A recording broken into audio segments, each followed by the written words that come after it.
Hello all, welcome to my channel Para infoworld. तो आज हम लोग डिस्कस करेंगे वीकली करंट अफेयर्स। ये मई का अभी वीकली करंट अफेयर्स का सीरीज चालू हो रहा है हमारा, और ये इस सीरीज़ का पार्ट 1 है। तो वीकली करंट अफेयर्स मई 2020 काफ़ी इंपॉर्टेंट क्वेश्चंस लिए हैं, सब एग्ज़ाम के लिए बहुत ही इंपॉर्टेंट है।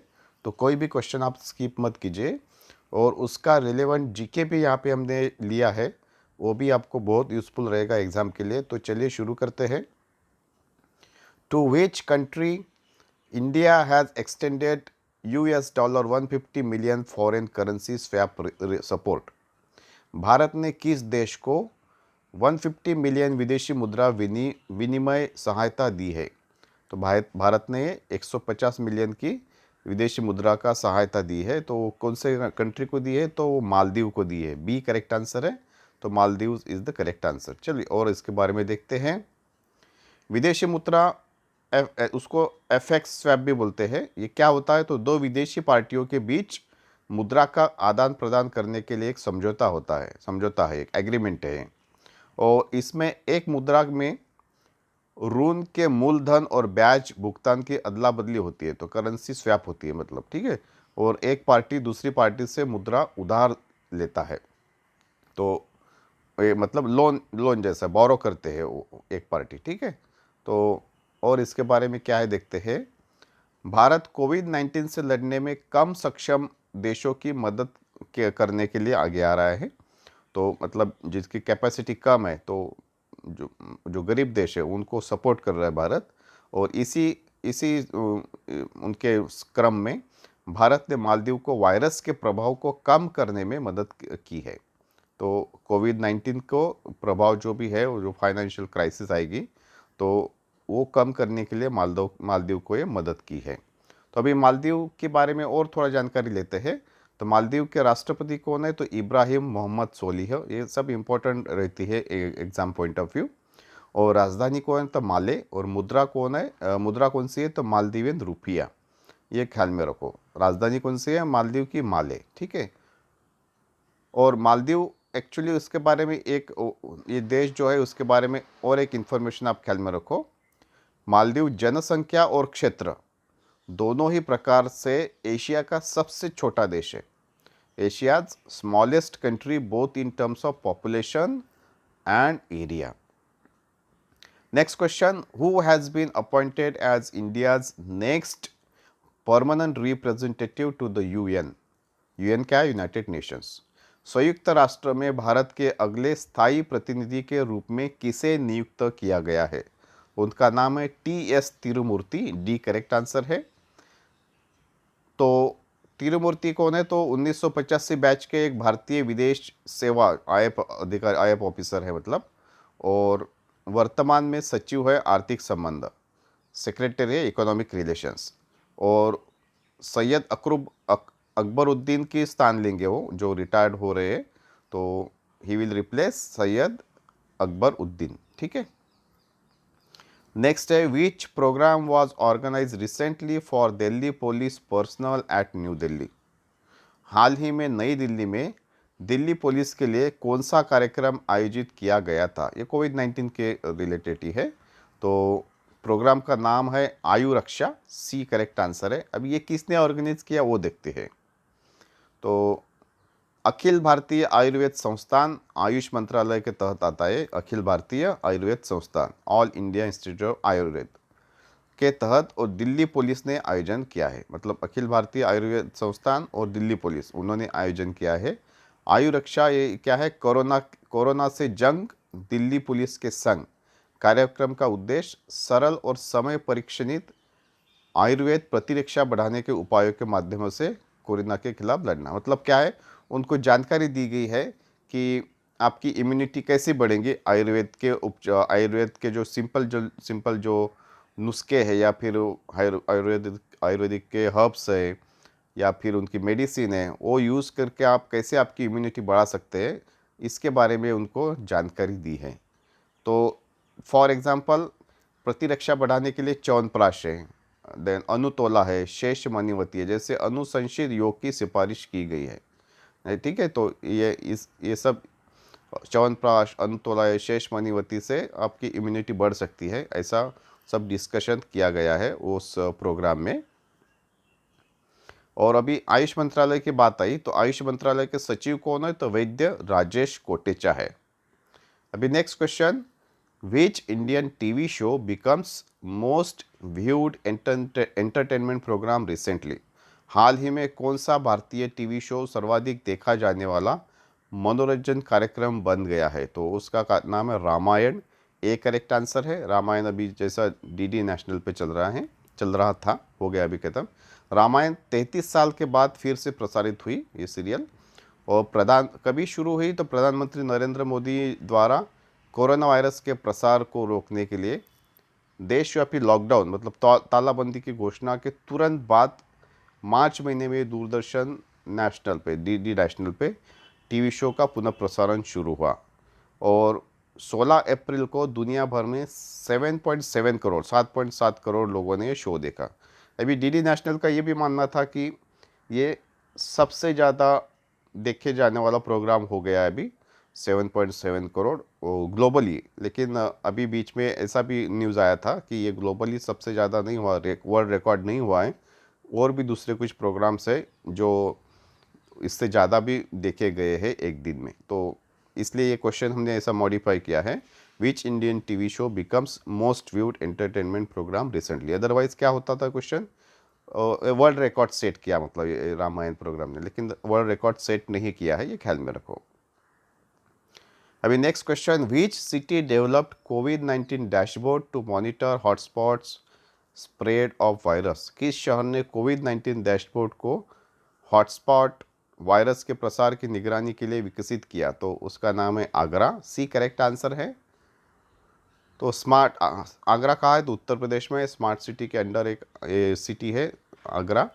और सिटी ने एक भौगोलिक सूचना प्रणाली मतलब क्या है, जियोग्राफिक इंफॉर्मेशन सिस्टम डैशबोर्ड बनाया है जो कोविड-19 के विभिन्न hotspots, heat maps, positive case, बरामद मामलों आदि को दिखाएगा, है ना। तो जो भी हॉटस्पॉट है, हीट मैप्स है, पॉजिटिव केसेस है, रिकवर्ड केसेस है, ऐसे बहुत सारे जो भी कोविड-19 से रिलेटेड इंफॉर्मेशन ये दिखाएगी जीआईएस सिस्टम। अभी थॉट्स ऑफ दिस वीडियो, जो कि अपने को सबको इससे इंस्पिरेशन मिलती है। Stop being afraid of what could go wrong and think of what could go right. मतलब क्या है, stop being afraid of what could go wrong मतलब हम लोग बहुत बार ऐसा ही सोचते हैं कि ये अभी मेरे से होगा नहीं, वो गलत हो जाएगा। तो वो फिर हमारे माइंड में भी ऐसे ही विचार आते रहते हैं और वो हमारे बातें भी ऐसे ही होते रहते हैं, हमारे एफर्ट्स भी उसी तरह से कम हो जाते हैं। तो ऐसा मत करो, at think of what could go right. ऐसे ही इसका मतलब क्या है, इन शॉर्ट पॉजिटिव थिंकिंग रखो हमेशा कि मैं ये कर पाऊँगा, ये मेरे से होगा ही होगा। तो तो आपका पॉजिटिव माइंड से आपके शरीर में पूरे जो सेल्स है, बॉडी के सेल्स है, वो भी पॉजिटिव हो गए और आपसे अच्छे काम जो है होते रहेंगे, एफर्ट्स होते रहेंगे, हार्डवर्क होते रहेंगे। नेक्स्ट है, which university students developed intelligent device which inform if a coughing person is a कोविड-19 कैरियर। किस विश्वविद्यालय के छात्रों ने बुद्धिमान उपकरण विकसित किया है जो सूचित करता है कि एक खांसने वाला व्यक्ति कोविड-19 वाहक है। तो उस यूनिवर्सिटी का नाम है जादवपुर जादवपुर विश्वविद्यालय। डी करेक्ट आंसर है। और जादवपुर यूनिवर्सिटी कहाँ है, तो कोलकाता में है ये। और डिवाइस को पहले स्तर की स्क्रीनिंग प्रणाली के रूप में इस्तेमाल किया जा सकता है, फर्स्ट लेवल स्क्रीनिंग सिस्टम। और वो एनालाइज करने के लिए कि ये कफिंग पर्सन जो खांसने वाला व्यक्ति है कोविड-19 कैरियर है कि नहीं है। ठीक है, तो ये दो अंडर ग्रेजुएट स्टूडेंट्स ने ये बनाई है, दो स्नातक छात्रों ने। और ये इलेक्ट्रॉनिक्स और टेलीकम्युनिकेशन इंजीनियरिंग विभाग के हैं, इलेक्ट्रॉनिक्स एंड दूरसंचार इंजीनियरिंग विभाग से है। Next question, what is the rank of India in A scientific publication globally. विश्व स्तर पर वैज्ञानिक प्रकाशन में भारत का रैंक क्या है, तो भारत का रैंक है 3rd रैंक है। बी करेक्ट आंसर है। मतलब क्या है वैज्ञानिक प्रकाशन, मतलब क्या है, जो टेक्निकल पब्लिकेशन रहती है, साइंटिफिक पब्लिकेशन रहते हैं, उसका रैंक यहाँ पे पूछा गया है, तो वो 3rd रैंक है। राष्ट्रीय विज्ञान और प्रौद्योगिकी प्रौद्योगिकी प्रबंधन सूचना ने हाल हाल ही में अनुसंधान और विकास सांख्यिकी और संकेतक 2019-20 का सर्वेक्षण किया है। मतलब क्या है, जो भी R&D रिलेटेड स्टैटिस्टिक्स है, जो भी पेपर्स है या फिर उसका जो भी जो काम चलता है R&D का, वो सब उसने सर्वे किया, ये NSTMIS ने, और उसके बेस पे रैंक दिया है। अभी पहले नंबर पे कौन है, तो संयुक्त राज्य अमेरिका है। अमेरिका पहले स्थान पर है और चाइना दूसरे स्थान पर है। तो मतलब भारत का ये काफ़ी अच्छा प्रोग्रेस बोल सकते हैं कि एटलीस्ट थर्ड नंबर पे आ गया वैज्ञानिक प्रकाशन में। फर्स्ट नंबर पे अमेरिका है, दूसरे नंबर पे चीन है और तीसरे नंबर पे भारत है। तो भारत में अनुसंधान और विकास पर सकल व्यय 2008 और 2018 के बीच लगभग 3 गुना हो गया है। तो मतलब जो भी ग्रॉस एक्सपेंडिचर है R&D के लिए, भारत में ट्रिपल हो गया, 3 गुना हो गया 2008 और 2018 के बीच। तो ये काफ़ी अच्छी बात है भारत के लिए। R&D में होगा खर्चा तो ही नए नए इन्वेंशन आते जाएंगे और उसकी वजह से हमारा बिजनेस भी बढ़ेगा भारत का, और भारत का इनकम भी बढ़ेगा। The saffron cultivated in which region has received the GI tag. किस क्षेत्र के केसर को GI टैग प्राप्त हुई है? तो GI टैग क्या है वो भी देखते हैं। ये कश्मीर घाटी के सैफरन को GI टैग मिली है। डी करेक्ट आंसर है। कश्मीर घाटी में जो केसर आता है उसको ये GI टैग मिली है। GI टैग क्या है, तो जोग्राफिकल इंडिकेशन टैग, भौगोलिक संकेत टैग। कृषि, अभी ये किसको मिला है वो देखते हैं, ये काफ़ी इंपॉर्टेंट है। कृषि कश्मीर विभाग, तो जो कश्मीर का कृषि विभाग है उसको कश्मीरी केसर के लिए भारत सरकार के भौगोलिक संकेत चेन्नई के रजिस्ट्रार द्वारा पंजीकरण का प्रमाण पत्र दिया गया है। तो ये किसने सर्टिफिकेट दिया है? Certificate of registration bye registrar of geographical indication Chennai, जो कि एक भारत सरकार के गवर्नमेंट ऑफ इंडिया की है। उन्होंने ये सर्टिफिकेट दिया है। और ये सर्टिफिकेट किसने लिया? तो department of agricultural at Kashmir. ठीक है, नेक्स्ट है अभी इसके बारे में। और GI टैग से निर्यात को बढ़ावा देता है। मतलब एक उसका इसके बेनिफिट होता है कि एक्सपोर्ट्स को बूस्ट मिलता है और किसानों को उनकी आर्थिक स्थिरता, उसकी वजह से किसानों का आय बढ़ता है और उनको इनकम, मतलब उनको मुनाफा होता है, का बढ़ सकता है। और इसके अलावा भी और 3 प्रोडक्ट्स को अभी GI टैग मिला है, जो कि मणिपुर का काला चावल, गोरखपुर का टेराकोटा और कोविलपट्टी कदलाई मिठाई। ये उस उत्पादों को भी हाल ही में GI टैग प्राप्त हुआ है। अभी नेक्स्ट है, which country has the worst food crisis in 2019 as per the global report on food crisis 2020। Food crisis 2020 का पर वैश्विक रिपोर्ट के अनुसार 2019 में किस देश में सबसे ज़्यादा खाद्य संकट है? अभी मतलब अभी हाल ही में वो फूड क्राइसिस का रिपोर्ट जारी किया गया है, वैश्विक रिपोर्ट। उसके अनुसार लास्ट ईयर मतलब 2019 में सबसे ज़्यादा खाद्य संकट कौन से देश में था? तो वो देश का नाम है यमन। एक करेक्ट आंसर है, यमन में सबसे ज़्यादा फूड क्राइसिस हुई है 2019 में। ये फूड क्राइसिस पर ग्लोबल रिपोर्ट 2020 फूड क्राइसिस के खिलाफ ग्लोबल नेटवर्क द्वारा किया गया है। तो global network against food crisis, उन्होंने जारी किया है रिपोर्ट। कौन से ऑर्गेनाइजेशन ने किया है? Global network against food crisis. और यमन खाद्य संकट के तहत 15.9 बिलियन लोग, जो इसकी आबादी का लगभग 53% है, 53% है। इतना बड़ा फूड क्राइसिस है। देखो यमन में 15.9 मिलियन लोग फूड क्राइसिस में आ गए, खाद्य संकट में है, और जो कि उनके 53% पॉपुलेशन की संख्या है। तो काफ़ी बड़ी संख्या है यमन में, काफ़ी प्रॉब्लम है मतलब खाद्य संकट का।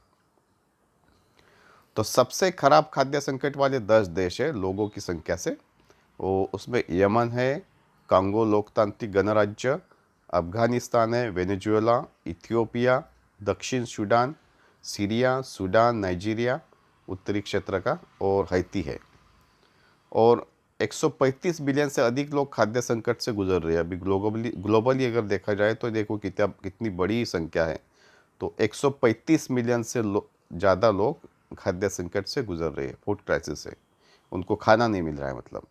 तो हम लोग लकी है कि हमको एटलीस्ट खाना मिलता है, जो भी है, दाल चावल दाल रोटी जो भी मिलती है वो मिलता है। तो उसमें हम खुशी रही माननी चाहिए और खुश रहना चाहिए, बहुत ज़रूरी है। और अगर हो सके तो किसको थोड़ी सी तो भी मदद की तो अच्छा ही है। नेक्स्ट है द 2021 मतलब 2021 Commonwealth youth game have been postponed, in which year it will be held now. 2021 के कॉमनवेल्थ यूथ गेम को स्थगित कर दिया है और अब यह किस वर्ष में आयोजित किया जाएगा। तो अभी 2023 में आयोजित किया जाएगा, सी करेक्ट आंसर है। तो अभी ये क्वेश्चन आने चाहिए कि ये किसकी वजह से स्थगित हो गया, पोस्टपोन हो गया, और ये कहाँ पे होने वाला था, अभी कहाँ पे होगा। ये सब क्वेश्चंस को हमको जानना बहुत ज़रूरी है। तो कॉमनवेल्थ यूथ गेम्स ये क्या है, तो कॉमनवेल्थ गेम फेडरेशन है, उसके अध्यक्ष है डैम लुइस मार्टिन। ठीक है, कॉमनवेल्थ गेम्स फेडरेशन जो कि CGF है, उसके प्रेसिडेंट है डैम लुइस मार्टिन। तो टोक्यो जो ओलंपिक के जो है वो पोस्टपोन हो गया। टोक्यो ओलंपिक के 7 तारीखों से टकराव के कारण 2023 तक स्थगित हो गया। ठीक है, तो टोक्यो का ओलंपिक भी अभी पोस्टपोन हो गया कोविड-19 की वजह से। वो उसकी वजह से डेट में क्लैश हो गया, उसकी वजह से ये कॉमनवेल्थ यूथ गेम पोस्टपोन हो गया। टोक्यो ओलंपिक जो पहले 23 जुलाई से 8 अगस्त 2020 तक आयोजित होने वाला था, कोविड-19 की वजह से जुलाई और अगस्त 2021 के बीच में होने वाला है। ठीक है, तो और ये क्लैश हो रहा था डेट, इसलिए पोस्टपोन हो गया। अभी 7वें कॉमनवेल्थ यूथ गेम जो त्रिनिदाद और टोबैगो में होने वाला था, 1 से 7 अगस्त 2021 तक होने वाले थे। ठीक है, तो ये कॉमनवेल्थ यूथ गेम कौन सा है, तो 7वां है। और कहाँ पे होने वाला था, त्रिनिदाद और टोबैगो में, कभी 1 से 7 अगस्त 2021 में। अभी CGF जैसे कॉमनवेल्थ और जो फेडरेशन है उनका, उन्होंने ये त्रिनिदाद और टोबैगो को ही कॉमनवेल्थ गेम एसोसिएशन को मेज़बानी का पहला विकल्प दिया है। मतलब अभी पोस्टपोन होने के बाद भी त्रिनिदाद और टोबैगो को ही फर्स्ट प्रेफरेंस है। अगर हो नहीं पाया तो दूसरे होस्ट वो ढूंढेंगे। ठीक है, दूसरे मेज़बानी देके ढूंढेंगे। CGF क्या है, कॉमनवेल्थ गेम्स और फेडरेशन। भी नेक्स्ट देखते हैं। तो हो गया, इतने आज के वीडियो के लिए इतना ही। So thank you very much. आपको मैं उम्मीद करता हूँ ये इन्फॉर्मेशन काफ़ी यूज़फुल है, तो प्लीज़ लाइक कीजिए और शेयर भी कीजिए। और अभी तक सब्सक्राइब नहीं किया रहेगा तो सब्सक्राइब करके बेल आइकन को प्रेस कीजिए, तो आपको नए नए हमारे वीडियो मिलते रहेंगे। सो थैंक यू वेरी मच।